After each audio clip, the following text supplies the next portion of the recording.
All right, rock and roll. Welcome to the Monday edition of the Scorched Earth podcast. I'm John, and we start a new week. January 27th, here we come. We have the Super Bowl set, which actually is probably the most trending thing today on social media. We got the Kansas City Chiefs going for a three-peat against the Philadelphia Eagles. On the other side, we'll talk about that more in sports, but my mom is a huge Kansas City fan. She loves Mahomes. It's just, my mom isn't really a fan. She enjoys football, but boy, she sure hooks onto the winner. You know, of course that's what she's going to think. She had me as her kid. Oh boy, those words couldn't be more opposite. All right, so it's been a week.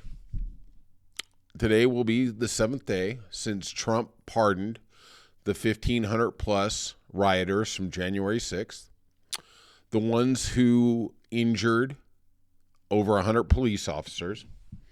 And now we're starting to see a little of the blowback from the Republican Party. And I'm going to play you a little clip from Tom Tillis. He's a senator from North Carolina, and he was in hearings with Pam Bondi when she was being reviewed for her confirmation about how she felt about the January 6th. And I'm not going to get into her deflecting and inflecting and redirecting all her things. I mean, I have to say it was a master class. I thought before, when people were going up for Supreme Court nominations, that they were incredibly vague, obtuse, whatever word you want to use. Boy, these Trump cabinet people, they took it to a whole new level. And they were still going to a captive audience. I mean, they only have to get 50 votes. They have 53 senators currently. And it was amazing how many direct questions, a yes or no, became hypotheticals. And I mean, literally, I thought I was on the planet with Marvin the Martian and Gossamer, and we had ray guns, and we were trying to figure out what was going on. So in the hearing, we got Tom Tillis, and here's what he had to say. January 6th, a lot of people are going to say you're going to have a rubber stamp for letting people have pardons or recommending a pardon for people who did violence to law enforcement. I'm not going to ask you a hypothetical because I want you to be consistent and not answering them. But I have to believe, as a member, I was the last member out of the Senate on January the 6th. I walked past a lot of law enforcement officers, who were injured. I find it hard to believe that the President of the United States or you would look at facts that were used to convict the violent people on January the 6th and say it was just an intemperate moment. I don't even expect you to respond to that, but I think it's an absurd and unfair hypothetical here, and you probably haven't heard the last of it. Oh, I have a funny feeling we have. You know, Tom Tillis, probably a good man. It amazes me after we've seen 4 years, and I think a lot of Republican senators were caught off guard by the blanket pardons, especially for the Oath Keepers leader, the Proud Boys, the people who were convicted of seditious conspiracy, which is basically the most serious federal charge that you can do against an individual in the United States.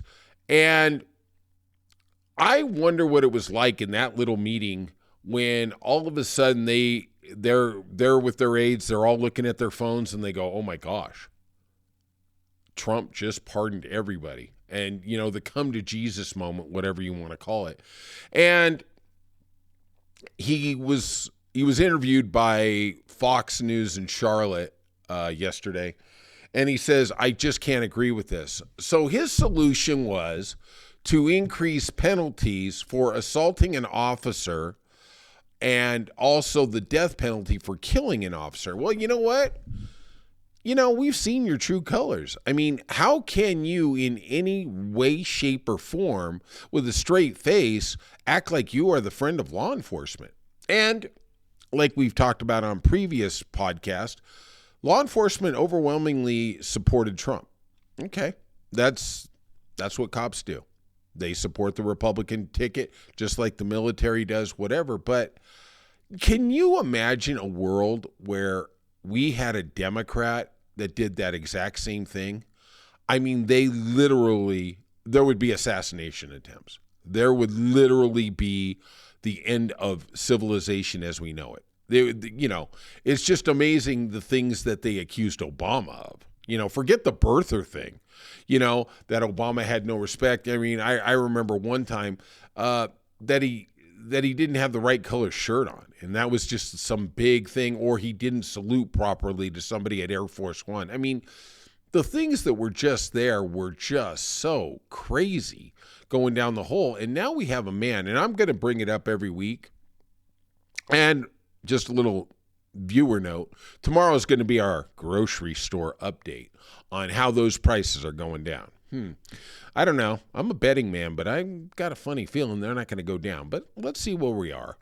So today on Meet the Press, or yesterday, I do this late Sunday night. I do this every night, so the feed will be ready for the East Coast first thing in the morning. And please, hit that subscribe button. Leave some comments. We had some great comments the other day. I responded to them. Just fantastic. It makes the podcast better. It makes America better. We need to take back America. And you know what? We need everybody. The Republicans are good people. I'm not going to sit here and lambaste them. I think sometimes their value system is a little askew, but you know what? They are good people. And on Meet the Press yesterday, Lindsey Graham said, I thought it was a mistake. This is the guy who went to the mat criticizing Joe Biden about the Israeli-Palestinian conflict because he said we didn't stand up for law and order on the Israeli side because they were attacked. This is the guy for the last 6 months who's been beating the drum saying we need to defend those who get attacked. That has been his mantra. And honestly, he's just a fucking hypocrite is what he is. At the end of the day, I agree wholeheartedly that we needed to protect Israel. There is a Palestinian side of it. I am personally for the two-state solution, but I'm not going to get into that today. But at the end of the day, do you either believe somebody who's attacked and violated deserves the right to defend themselves, including the police officers? Nothing happened to those people.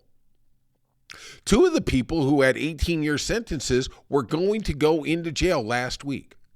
And at the end of the day, do I think the Biden administration took too long in prosecuting these individuals on January 6th? Yeah, I think they did. But at the end of the day, Trump was still going to do what Trump did. And I do adamantly call out to the DNC, to the liberal organizations, run a Super Bowl ad. Run an ad where you have the rioters damaging and destroying what they did. Just show it. And then show Trump signing the executive order, pardoning them, commuting their sentences for the crimes they did at the Capitol. I mean, we have this chance. The Democrats have enough money. I know they don't think they have enough money because they don't have as much money as the Republicans. Jesus criminy. Grow up. Start using the money. The narrative that you establish now will stay there for 2 years. Now, is that a winning political issue? I don't know. But if we pick up issue after issue after issue, look, that's what Trump did. He picked up inflation. He picked up the border. And he won on those two issues. He lied, like we talked about yesterday, about women's reproductive rights. Okay, fine. Politicians lie. Joe Biden at the end was kind of a little sleazy. But at the end of the day, we've got to start building the path towards electing. And I want everybody out there, if you listen to podcasts, you listen to mainstream media, it is Chicken Little for the Democrats. The world's coming to an end. We have nowhere to go. We are destroyed. We are defeated. We are going to be crushed. I want you to think about where we were 4 years ago. Trump had just led the insurrection on January 6th. He was in exile in Mar-a-Lago until Kevin McCarthy, the House leader, came to give him some street cred, let's call it. They had lost the House. They had lost the Senate. They lost those 2 special elections in Georgia for the Senate. And we had the presidency. So 4 years ago, if you really look at where the Republican Party was, they were literally decimated. They were trying to move on from the Trump thing, but honestly, they just didn't have a candidate who was going to be eloquent or strong enough or whatever you want to call it. I don't know the internal machinations of what was going on with the party, but Trump obviously somehow survived. Okay, and he had enough street cred, whatever it is, blah, blah, blah. He got the nomination, he got the victory, blah, blah, blah. But all we have to do is get 2 years. That's all we got to do. We got to run out the clock because in 2 years, we're taking back the House. I'm telling you right now, we're going to have a 15-seat majority in the House. We're probably going to take back the Senate. The numbers look incredibly good. But, things change. We all know that. But at the end of the day, the thing I want you to remember, and we're going to get to this when we get to the immigration here in a second, is Trump's going to be a lame duck. Now, he wants to, him and his people are floating that 3rd term. And like I've said previously, all it takes is 5 Supreme Court justices to invalidate the Constitution. You and I can sit there and read the piece of paper and say, you're only allowed 2 terms. I see the amendment. I see it. We all see it. They're going to start the parlance of, well, it's 2 consecutive. Well, okay.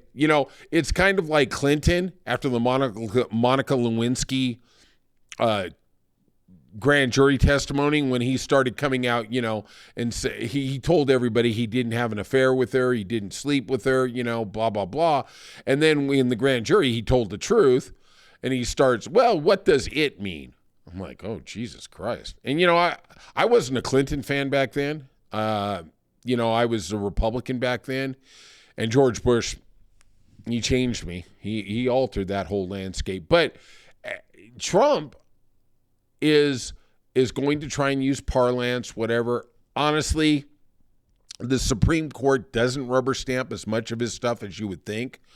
But, it wouldn't surprise me in this world. And that's a sad indictment that something plain in the Constitution we're still having doubts about. I will say this. I was impressed with the Ronald Reagan conservative judge who immediately threw out the birthright citizenship challenge. I thought it was the right thing to do according to the law. And the courts are going to be our only backstop as Democrats and as progressives. And honestly, hopefully we can put him on, let's call him timeout until we can get back into a position of power. And at the end of the day, I have Republican friends, and I used to ask them, well, how come Trump didn't get more done in his first term? And they said, well, they were stopping him. And I was like, who are they? When he came in, he had the House, he had the Senate, he had the presidency, and he had the Supreme Court. So what stopped him from building the wall?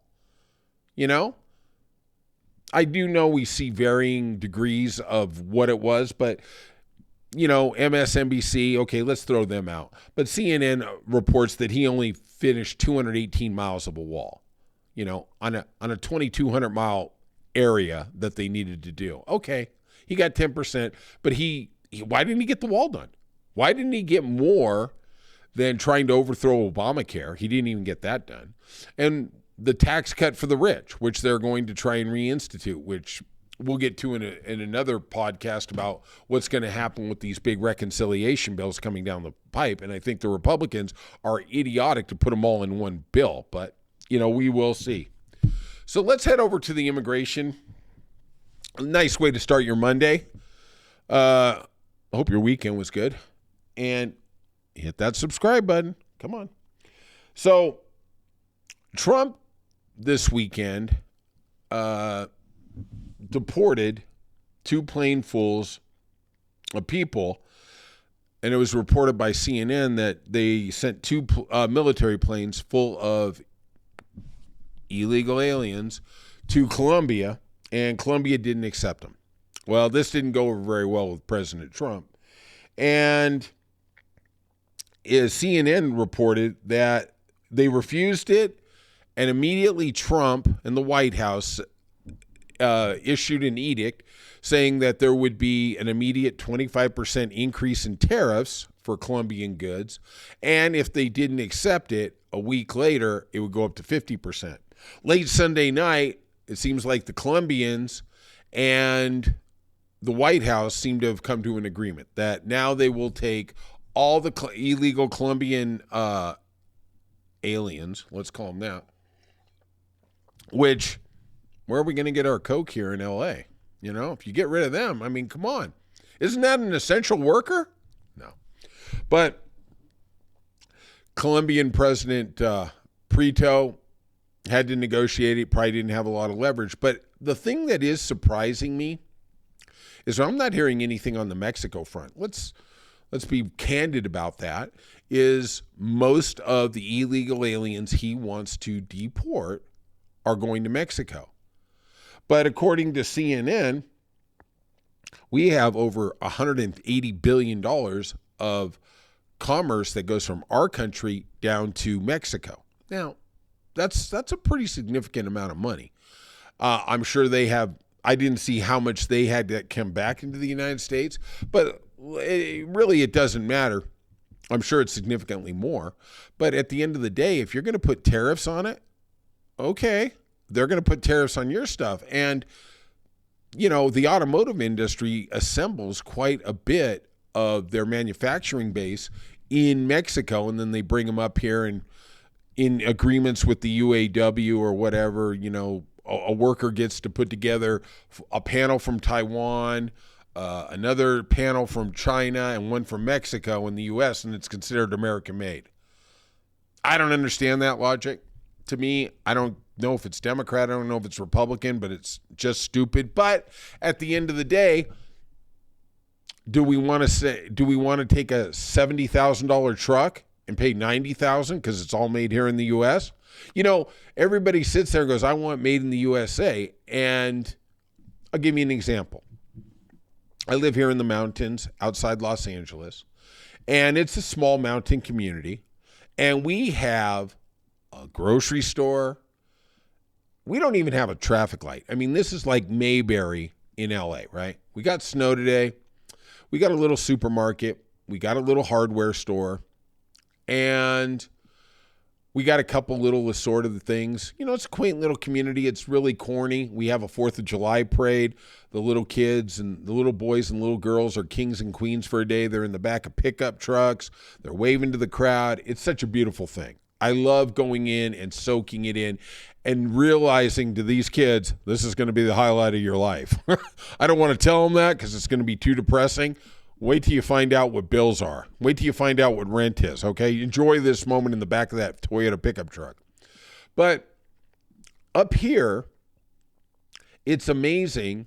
We have things, you know, LA is below us, and they have things, quote unquote, that are down the hill. So let's say there's a widget up here, and it's $4, and at Home Depot, down the hill, it's $3.75. Everybody goes down the hill to buy that widget because they're going to save a quarter. Hey, I got to go down for work. I might as well buy the widget here. And my argument is you have to support the mountain community. At some point, they're going to go out of business. They're going to leave. And then everybody laments like, oh, how come we don't have a In-N-Out up here? How come we don't have this up here? Well, because everybody wanted to go somewhere else and buy something for 10 cents cheaper. I get it. I understand it. We all have budgets. Therein lies the rub, as the bard would say.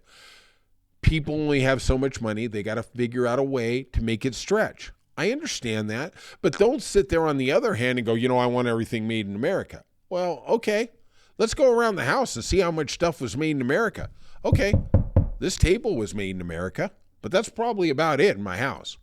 And all the things that put together this podcast, I'm sure they're coming from Taiwan, Indonesia, Malaysia, China. You know, it wasn't like when I'm on Amazon. How many people out there, when you're on Amazon, are you looking for where was it made? I don't even know if they put that in the description. Heck, I don't even know how to decipher what the descriptions are. I just, like I said the other day, I went to an iPhone, I got a case. I literally went through the 3rd case already on Amazon because all the descriptions, when I get it in the mail, I'm like, what's this? You know, it's kind of like these dating sites. The person that they portray to be, when they show up in real life, you're like, who's that? Like, did you use Steven Spielberg, magic? What's this? Who's this person? Whatever that is.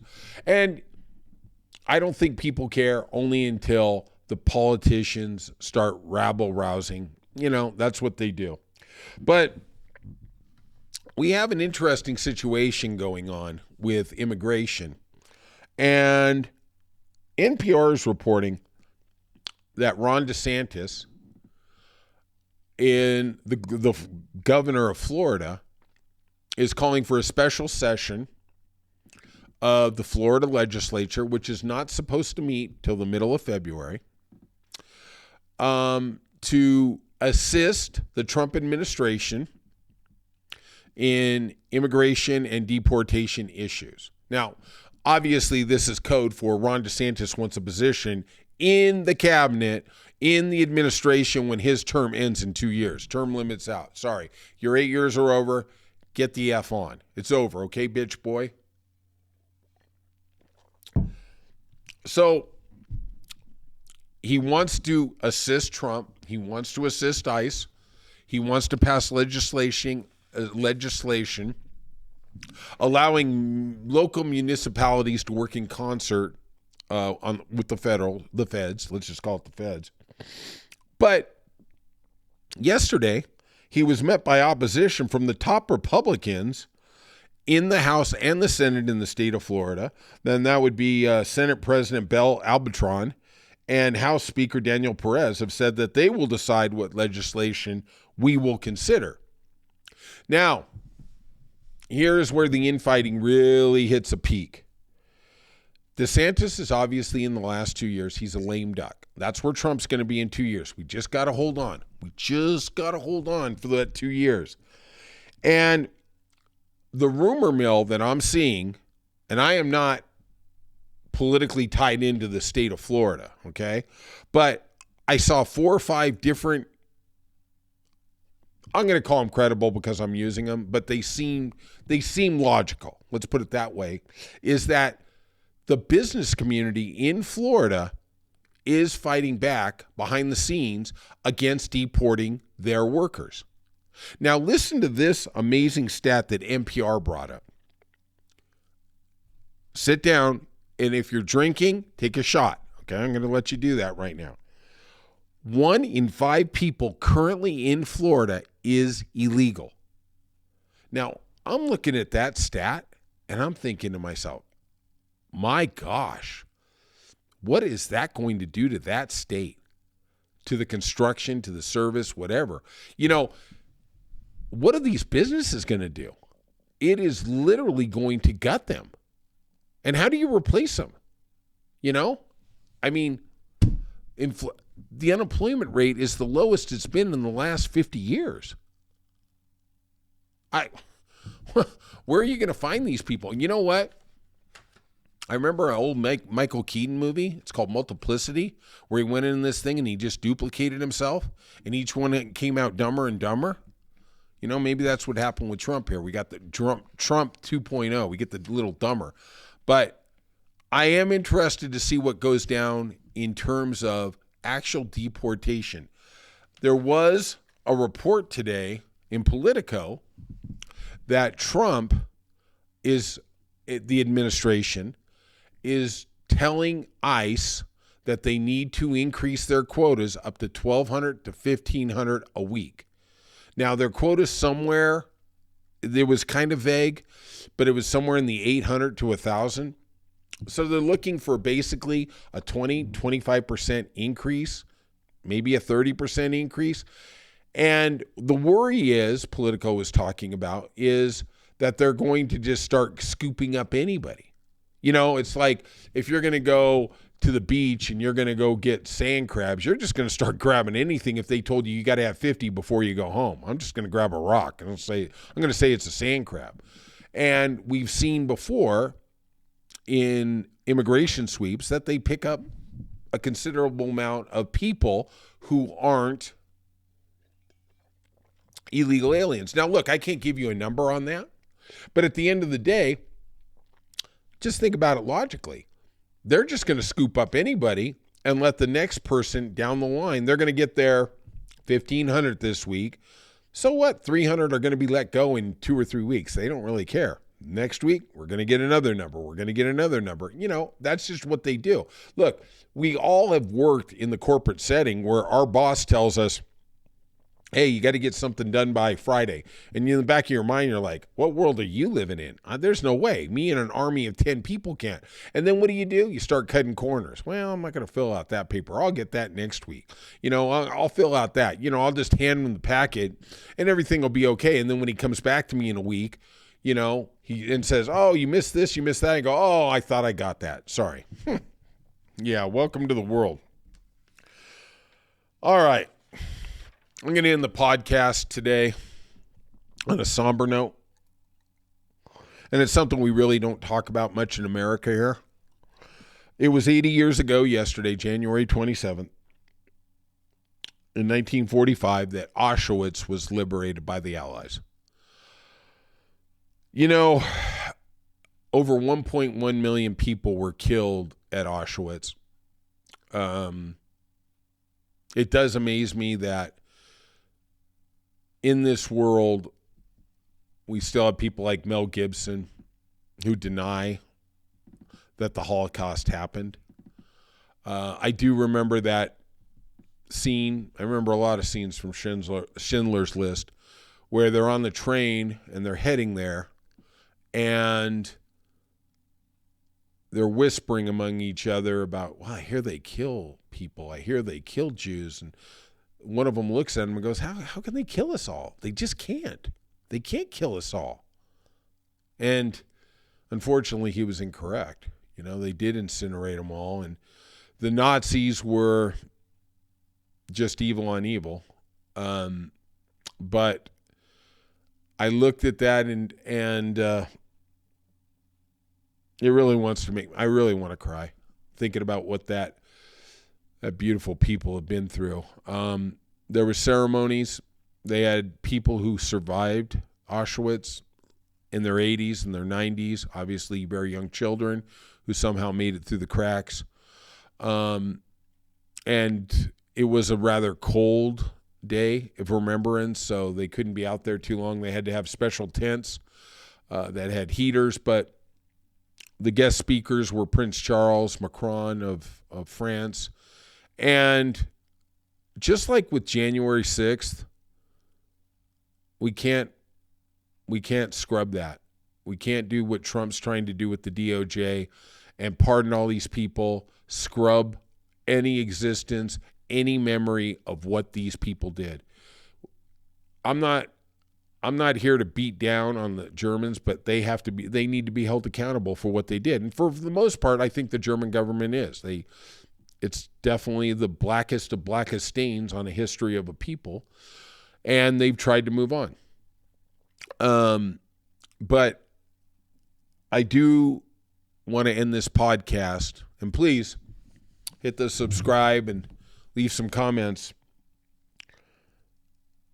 One of the most heart-wrenching quotes I've ever heard or read was when they liberated Auschwitz. On one of the walls,